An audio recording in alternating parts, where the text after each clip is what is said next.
அல்லாஹ்வுடைய நல்லடியார்களே, நாயகம் ஸல்லல்லாஹு அலைஹி வஸல்லம் அவர்கள் சொல்லித் தந்த ஒரு பாடத்தை சொல்லித் தரலாம் என்று நினைக்கிறேன். மறுமை நாளுடைய நம்பிக்கை. இந்த நம்பிக்கை எல்லா நம்பிக்கைக்கும் ரொம்ப முக்கியமான ஒரு நம்பிக்கை. வல் யௌமில் ஆஹிர். இந்த நம்பிக்கையை நாம் நம்ப வேண்டிய விதமே தனி. ஆனால் அதிகமான முஸ்லிம்கள் என்ன சொல்கிறார்கள்? மறுமை நாள் இருக்கிறது, அதை நம்பிவிட்டேன் என்று சொல்கிறார்கள். இல்லை, அல்லாஹ்வுடைய நல்லடியார்களே, அல்லாஹ் ஜல்ல ஷானஹு வ தஆலா மறுமை நாளை எப்படி நம்ப வேண்டும் என்று திருக்குர்ஆனில் சொல்லி காட்டுகிறார். எப்படி நம்ப வேண்டும்?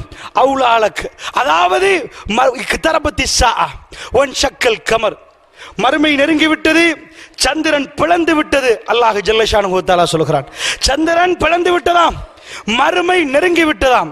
ஒரு மூமின் மறுமையை பற்றி சொல்கிற நேரம் எப்படி சொல்ல வேண்டும்? மறுமை நெருங்கிட்டப்பா, மறுமை வேகமாக வரப்போகிறது, மறுமை வரும் என்று நம்ப கூடாதாம், மறுமை அவசரமாக வரும் என்று நம்ப வேண்டுமாம். மரணம் எப்பொழுது எப்படி திரும்பினா வருமோ தெரியவில்லை என்று நம்புறானோ, இதே மாதிரி மறுமையும் ஒரு மூமின் வேகமாக வரும் என்று நம்ப வேண்டும். இந்த நம்பிக்கை நம்மில் எத்தனை பேரிடம் இருக்கிறது?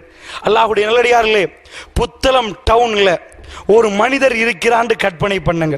ஒரு பேச்சுக்கு ஒரு மனிதர் இருந்து கொண்டு சொல்கிறார், இன்றைக்கு 2:30 மணிக்கு சரியாக இந்த நம்பர் பிளேட் உள்ள வாகனம், இந்த நம்பர் பிளேட் உள்ள வாகனத்தோட விபத்துக்குள்ளாக்கப்பட்டு 2 பேர் உயிரிழப்பார்கள் என்று சொன்னா 2:30 மணிக்கு நீங்க போய் பார்க்கறீங்க, 100 பேர் பார்க்கறாங்க.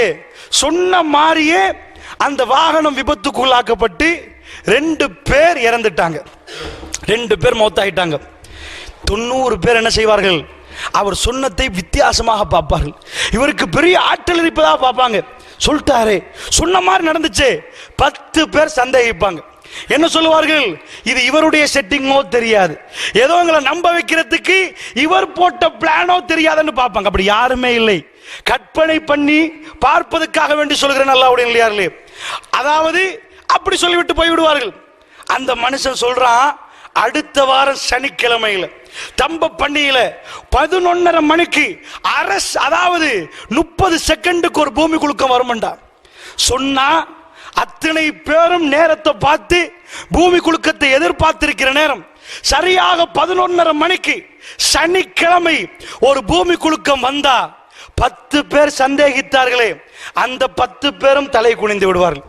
வாகன விபத்து இவர் செட்டிங்கா இருந்தா தம்ப பண்ணி எப்படி ஆட்டுவது? இவரால முடியாது, ஒரு மனிதனால முடியாது.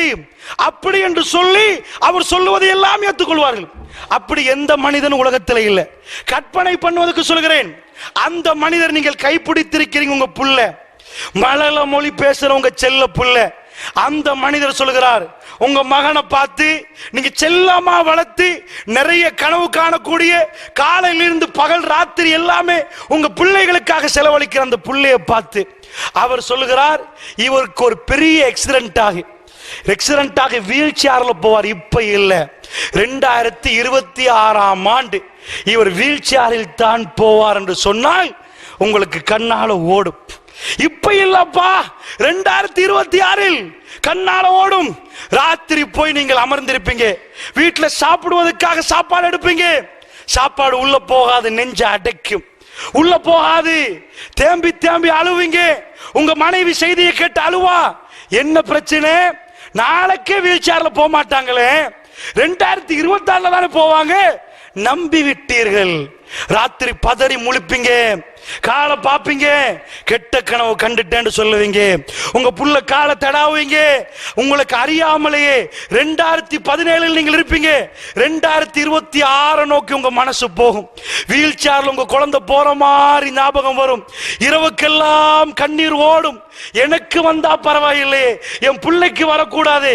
நான் கேட்கிறேன், அப்படி ஒரு சம்பவம் நடந்தா, அப்படி ஒரு மனிதர் இருந்து உங்க குடும்பத்தை பத்தி சொன்னா, அல்லாஹ்வுடைய நல்லடியார்களை கற்பனைக்கு எடுத்து பாருங்க, அது வேகமா வர்ற மாதிரி இருக்குமா?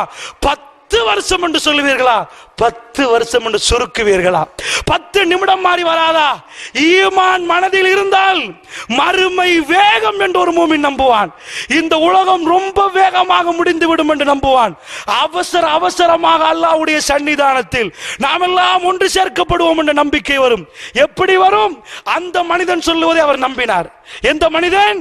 புத்தளம் டவுன்ல இருந்து ஒருத்தர் சொன்னார் என்று சொன்னேனே, ஒரு பேச்சுக்காக. அவர் சொன்னால் ஒரு பெரிய பெரிய கோடீஸ்வரர் 4-5 வாகனம் வைத்திருக்கிறார். அவரை பார்த்து சொன்னார் 2026 இப்ப இல்லப்பா, 2026 புத்தளம் டவுன்ல அரண்மனை கட்டிருக்கிறார். 2026 உன் சொத்து அத்தனை முடிந்து நீ பேமெண்ட்டுக்கு வர வேண்டும், இது நடக்கும் என்று சொன்னார். 2 விஷயம் சொல்லி அத்தனை நடந்து விட்டால் அந்த பெரிய கோடீஸ்வரர் இப்பயிலிருந்தே அளவ ஆரம்பிப்பார். 2026 தானே அப்பா, இன்னும் 10 வருஷம் இருக்கிறது தானே. அந்த பேமெண்டில் இருக்கிற மாதிரி அவர் ஃபீல் பண்ணுவார், துடிப்பார். உள்ள கார்களில் சொகுசு தெரியாது, ஏசில கூல் தெரியாது. நான் பிச்சைக்காரனாக இருந்த என் நிலைமை என்ன, துடிக்க மாட்டார். ஒரு மனிதர் சொல்லுவதை நம்பி தன்னுடைய வாழ்க்கையில் அதை நினைத்து பார்க்கிற நேரம் 2026 நாளைக்கே வந்துரும் போல இருக்கும். அல்லாஹ்வுடைய நல்லடியார்களே, நாயகம் ஸல்லல்லாஹு அலைஹி வஸல்லம் பேச்சுகளை அப்படி நம்பினீர்களா? எந்த இரவாவது வேறுத்து போட்டு, இறைவா உனக்கு துரோகம் செய்து விட்டேன், மறுமை நாளில் நீ என்னை நிப்பாட்டி விசாரிக்கிற நேரம் இந்த இரவு நான் தூங்குகிறேன், காலை எழும்ப முடியாமல் இருந்தால் இறைவா என் நிலைமை என்ன என்று என்றைக்காவது பதறி போய் அல்லாஹ்விடம் பாவ மன்னிப்பு கேட்டது உண்டா? ஒரு மனிதர் உங்கள் குடும்பத்துக்கு அப்படி சொன்னால், உங்களை பார்த்து கிட்னி போகும் என்று சொன்னால், 2030 கிட்னி போகும் என்றால் ஒவ்வொரு நாளும் தொட்டு பார்ப்பீர்கள், வைத்தியரிடம் போய் பார்ப்பீர்கள், பயப்பட்டு கொண்டிருப்பீர்கள். அந்த சாப்பாடு வேண்டாம் என்பீர்கள், இது வேண்டாம் என்பீர்கள். ஏன்? அவர் சொல்லுவதை நீங்கள் நம்பிவிட்டீர்கள், டாக்டர் சொல்வதை நம்பிவிட்டீர்கள். பெருமானார் சொன்னதை நம்பினீர்களா? பெருமானார் சொன்னதை நம்பினீர்களா? நம்பினால் இரவுகளில் நீங்கள் உங்கள் மனைவியும் சில நேரம் தேம்பி அழக்கூடும். இந்த மண்ணுக்கடியில் உள்ள வாழ்க்கையை நினைத்து அழக்கூடும். ரஹ்மான் அந்த சன்னிதானத்துக்கு வருவதை நினைத்து அழக்கூடும். அல்லாஹ் ஜல்ல ஷானஹு வ தஆலா குர்ஆனில் சொல்கிறான், வஸ்ஸாரிஉ இலா மக்ஃபிரத்தின் மிர் ரப்பிக்கும் வ ஜன்னத்தின் அர்துஹா ஸமாவாத்து வல் அர்த். அல்லாஹ் ரப்புல் ஆலமீன் பேசுகிறான், வஸ்ஸாரிஉ இலா மக்ஃபிரத்தின் மிர் ரப்பிக்கும்.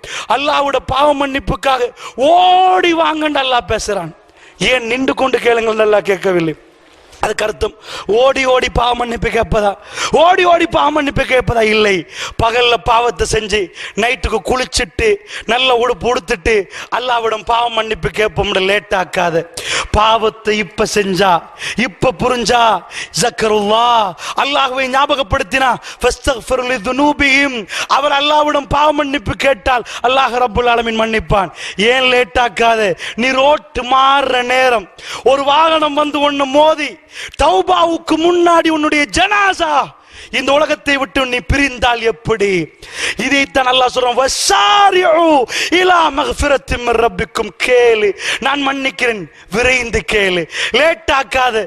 நாளைக்கு தஹஜ்ஜுத்ல கேட்போமே, நாளை மறுநாள் நோன்பு பிடிச்சு கேட்போமே, அது வேற. நீ நோன்பு பிடிச்சு கேளு, தப்பு இல்லை. இப்ப கேளு. வுது தேவையில்லை, பள்ளி பக்கத்தில் இருக்க வேண்டிய தேவையில்லை. வயலில் இருந்தால் இப்ப தப்பு நடந்தா ரஹ்மானே என்னை மன்னித்து விடு கேளு. இதைத்தான் அல்லாஹ் சொன்ன, ஓடி ஓடி கேளுங்க. வஸ்ஸாரிஉ இலா மக்ஃபிரத்தின் மிர் ரப்பிக்கும் உன்னுடைய ரப்புடைய பாவ மன்னிப்புக்காக விரைந்து வாருங்கள். அல்லாஹ் விசாலமான சொர்க்கத்தை உங்களுக்கு வைத்திருக்கிறான். அல்லாஹ்வுடைய நல்லடியார்களே, அப்படி என்று சொன்னால் நாயகம் ஸல்லல்லாஹு அலைஹி வஸல்லம் அவர்கள் அற்புதமாக இந்த மறுமையை உறுதி செய்தார்கள். புத்தளம் டவுனில் இருந்து ஒருவர் சொன்னால் இதெல்லாம் நடக்கும் என்று, அது நடந்தால் அப்படிப்பட்ட ஒருவரை நீங்கள் எப்படி பார்ப்பீர்களோ அதைவிட அற்புதமான சில வரலாறுகள் இஸ்லாமிய வரலாறில் நீங்கள் பார்க்கலாம்.